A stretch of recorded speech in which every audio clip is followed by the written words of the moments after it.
Salahkah anak kita sekolah di universitas favorit? Tidak salah. Tapi bekalilah dalam kepalanya Al-Quran dan Sunnah. Salahkah dia menjadi orang hebat dalam karir bahasa Inggrisnya luar biasa? Tidak salah.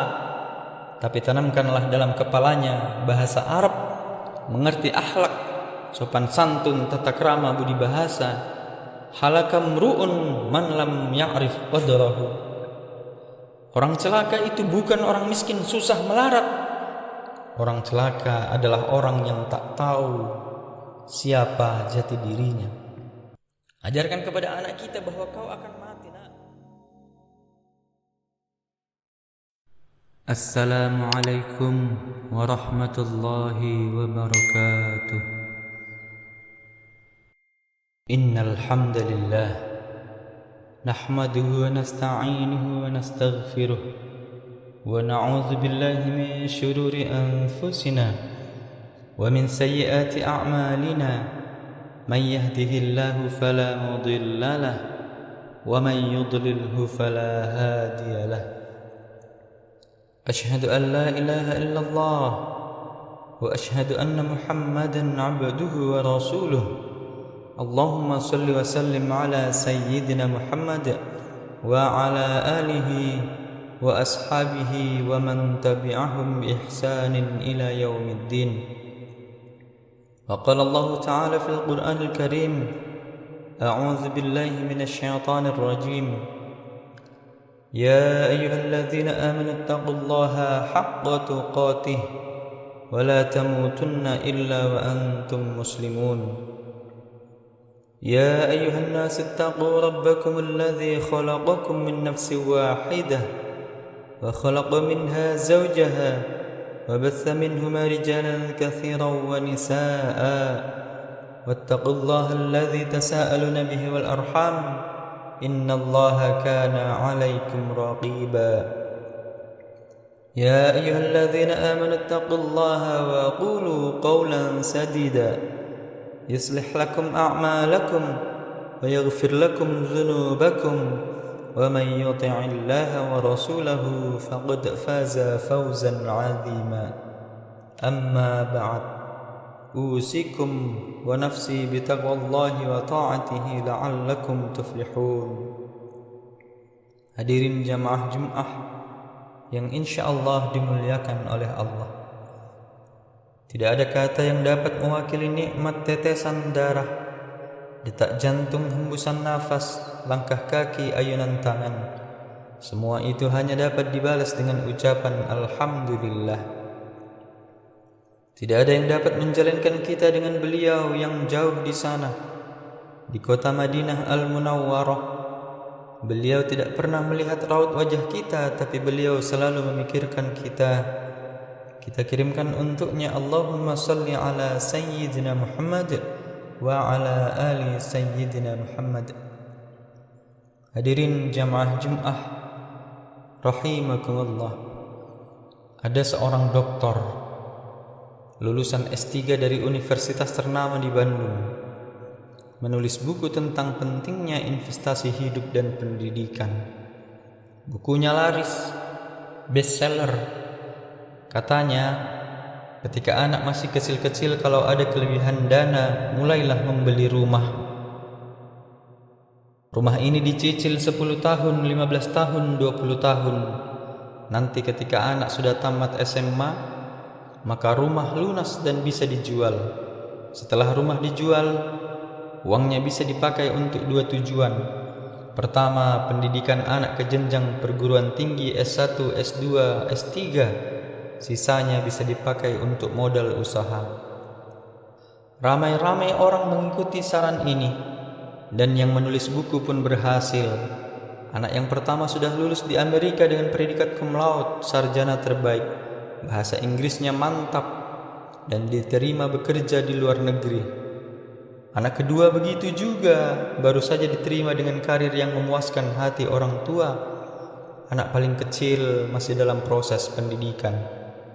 Kesana kemari seminar menceritakan tentang keberhasilan, rumah megah, mobil mewah, jalan-jalan ke luar negeri, hidup nyaman, tentram dan damai. Tapi rupanya Allah Subhanahu wa Ta'ala ingin menyentuh yang selama ini belum tersentuh. Ada sesuatu yang tak terpikirkan, tapi Allah berkuasa untuk membuatnya datang dan tiba tanpa diundang. Tak terlintas di pikiran dokter ini, istrinya jatuh sakit. Ketika istri sakit, masuk ke rumah sakit di ruang ICU. Saat itu dihubungilah anak yang pertama. Ibumu dalam keadaan sakit, nak. 9 bulan 10 hari kau dikandungnya. Dengan tetes peluh keringat dan air mata meregang nyawa, engkau keluar dari rahimnya. Apa kata si anak? Aku tidak bisa karena ada rapat penting yang harus aku hadiri. Dan saya tinggal di negara yang sangat disiplin. Aturan tidak membenarkan untuk pulang ke kampung halaman. Anak kedua pun dihubungi. Bagaimana ini, nak? Ibumu sakit keras. Orang lain tak dapat menghibur hatinya. Nampaknya inilah pertemuan terakhir andai kau pulang. Anak kedua berkata, ayah, aku tidak bisa pulang karena aku baru saja diterima bekerja di perusahaan ternama. Ini masa depanku, ini karirku. Maka hari-hari pertama kerja ini tidak boleh absen. Dan perusahaan ini sangat disiplin. Mereka tidak mau tahu apa yang terjadi pada karyawannya, maka aku harus tetap bekerja. Tinggal lagi satu harapan anak kecil yang terakhir. Ternyata harapan itu pun juga pupus, hilang. Karena anak terkecil mendapatkan beasiswa dengan ikatan kontrak yang begitu ketat. Tidak boleh meninggalkan bangku kuliah. Malaikat maut tidak menunggu. Nyawa tetap berpisah keluar dari jasad dalam keadaan ramai di tengah kesepian. Orang lain banyak datang, tapi anak yang diharapkan membisikkan di telinga, La ilaha illallah Muhammadur Rasulullah. Anak yang mestinya membacakan ayat-ayat Allah ketika ruh akan keluar dari jasad seperti tebasan pedang di tempat yang sama beratus kali. Seperti kambing yang dikuliti hidup-hidup, seperti mata kail pancing yang ditarik dari kulit yang basah. Ternyata tak dapat meringankan permohonan terakhir sakaratul maut. Apa mau dikata? Nasi sudah menjadi bubur. Akhirnya jenazah itu dibawa juga ke liang kubur. Pusara ditutup, air mata menetes. Bukan karena kematian, tapi karena buah hati belayan jiwa tak seperti yang diharapkan. Ternyata kesuksesan belum tentu melahirkan kebahagiaan. Setelah renungan panjang, akhirnya sang penulis buku meminta kepada semua toko yang menjual bukunya supaya buku itu ditarik kembali. Karena dia tak ingin orang lain merasakan perasaan yang sama yang dia rasakan. Bahwa ada sesuatu yang tak bisa dibeli dengan uang. Tidak semuanya bisa dihargai dengan materi. Ada penyesalan panjang. Air mata darah tak mengembalikan kehidupan. Kita hanya dapat mengambil pelajaran. Itulah yang dipesankan Abu Darda, sahabat Nabi yang mulia. Antafakkur sa'ah, berfikir sejenak, khairum min qiyami lailah, lebih baik daripada tahajud sepanjang malam. Salahkah anak kita sekolah di universitas favorit? Tidak salah. Tapi bekalilah dalam kepalanya Al-Quran dan Sunnah. Salahkah dia menjadi orang hebat dalam karir bahasa Inggrisnya luar biasa? Tidak salah. Tapi tanamkanlah dalam kepalanya bahasa Arab, mengerti akhlak, sopan santun, tata krama, budi bahasa. Halakam ru'un man lam ya'rif qadrahu. Orang celaka itu bukan orang miskin susah melarat. Orang celaka adalah orang yang tak tahu siapa jati dirinya.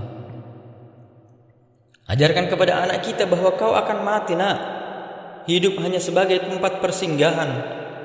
Panas terik bernaung di bawah kayu yang rindang, sementara matahari condong, tiba masanya kita akan berlalu. Kalau kapal sudah penuh muatan, maka berlayar tak dapat dielakkan. Sampaikan kepada anak bahwa dunia ini bukan tujuan. Sampaikan pada mereka bahwa kita hanya singgah sejenak. Setelah itu kita akan berlalu ke tempat yang penuh dengan keabadian. Sehingga dengan demikian, dia hanya menjadikan dunia ini sebagai jembatan. Ad-dunya balaghun ilal akhirah. dunia hanyalah penyampai tujuan akhirat, bahwa dia sedang mencari akhirat penting. Wabtaghi fima ataka Allahu ad-daral akhirah.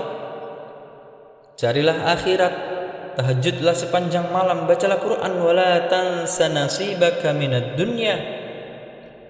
Tapi jangan lupa, kau hidup di dunia perlu makan. Kau tinggalkan ahli warismu, anak cucumu, menantumu dalam keadaan mampu, ekonominya mapan, khairun, lebih baik daripada kau tinggalkan mereka dalam keadaan miskin, susah, melarat.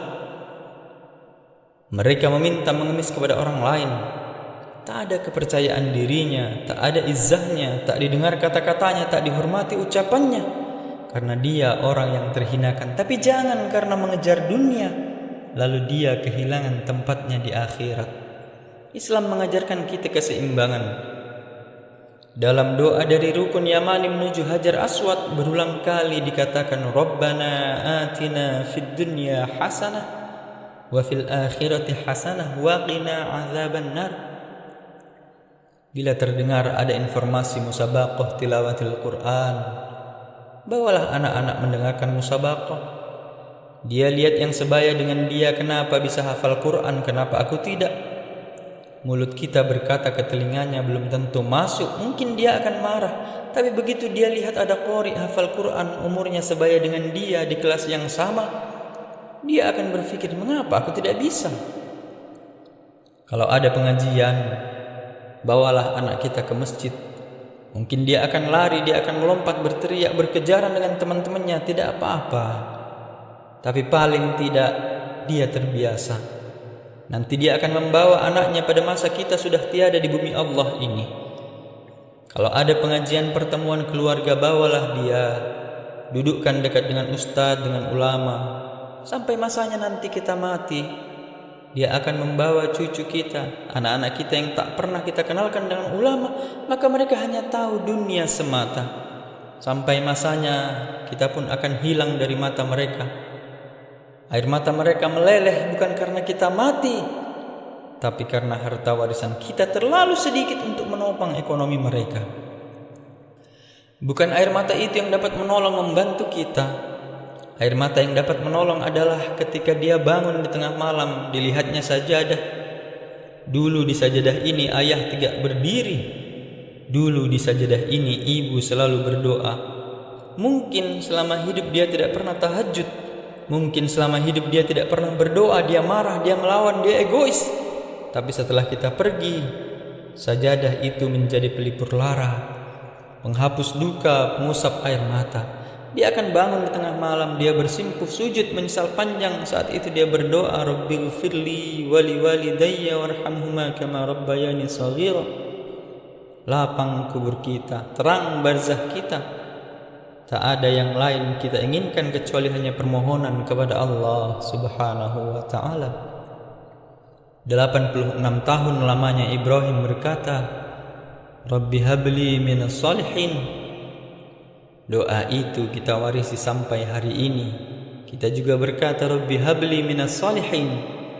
Kita tidak minta mereka ganteng, kaya, gagah, perkasa, tapi saat kau mati dalam keadaan su'ul khotimah, yang kita inginkan adalah mereka menjadi orang-orang yang soleh dalam pandangan Allah, muslih dalam pandangan manusia.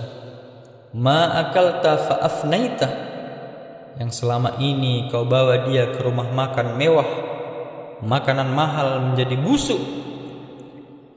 Kau belikan dia pakaian di lemari kaca sebuah toko dengan harga yang luar biasa, pakaian itu akan lapuk.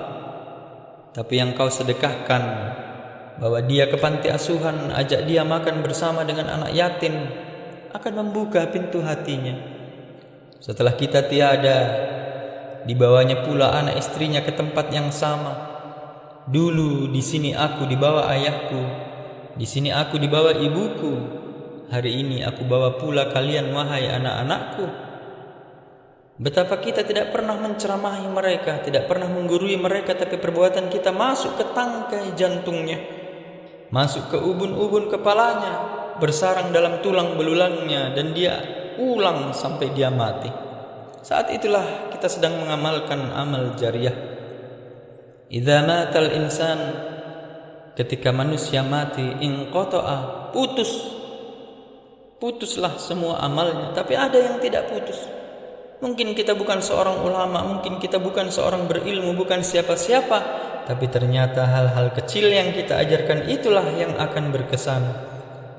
Dulu 20-30 tahun yang lalu, waktu dia baru lahir ke atas dunia, merah kulitnya, kita yang membisikkan ke telinga sebelah kanannya, sayup-sayup dengan derai air mata, asyhadu an la ilaha illallah. Apa yang kita inginkan? Kita tidak pernah minta dia belikan kita rumah yang besar. Kita tak pernah minta ia belikan kita mobil yang mewah. Yang kita inginkan cuma satu. Nah, dulu saat kau lahir ke dunia, aku membisikkan ke telingamu, la ilaha illallah. Yang ku minta cuma satu. Ketika aku akan pergi meninggalkan kalian, ketika saat itu masa genting tiba dan datang, aku hanya minta satu. Kau jugalah yang membisikkan di telingaku lafaz talqin, la ilaha illallah Muhammadur Rasulullah.